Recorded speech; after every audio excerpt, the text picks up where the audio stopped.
32 లక్షలు నేను ఖర్చు పెడితే ఇవాళ సీఎంఆర్ఎఫ్ చెక్ నాకు 60,000 వచ్చింది. 60,000 ఇది కూడా నాకు అవసరం లేదు. థ్యాంక్ యూ, చాలా చాలా సంతోషం.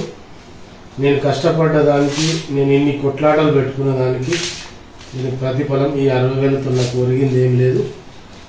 Thank you a lot.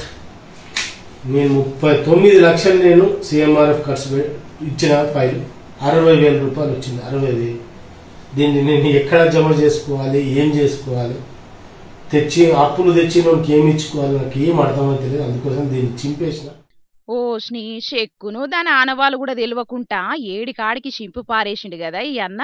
60,000 రూపాయల చెక్కును ఇంపేసిండంటే ఆయనకి ఎంత కోపం ఉన్నదో దీన్ని బట్టే తెలుస్తున్నది. ఈయన పేరు ఇర్షాదుద్దీన్. కామారెడ్డి జిల్లా సదాశివనగర్ మండలం అడ్లూరు ఎల్లారెడ్డి ఊరు. చేతి పార్టీల సీనియర్ లీడర్. కామారెడ్డి చెరుకు అభివృద్ధి మండలి చైర్మన్ గా సుతం పనిచేస్తున్నాడు. ఈయన చెల్లెకు పోయినేడు టక్కరైందట. చికిత్స కోసానికి 32 లక్షల రూపాయలు ఖర్చయిందట. అయినా కూడా ఆమె బతకలేదట.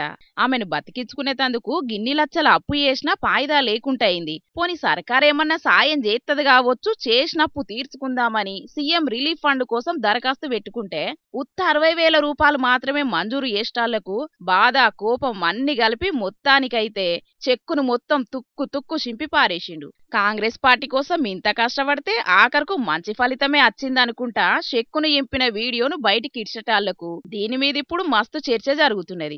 నా పరిస్థితే ఇట్లున్నది. ఇక చాలా మంది బీద సాదలు చేసుకునే దరఖాస్తులను ఇంకేడ దేకుతారన్నట్టే మాట్లాడుకొచ్చిండు.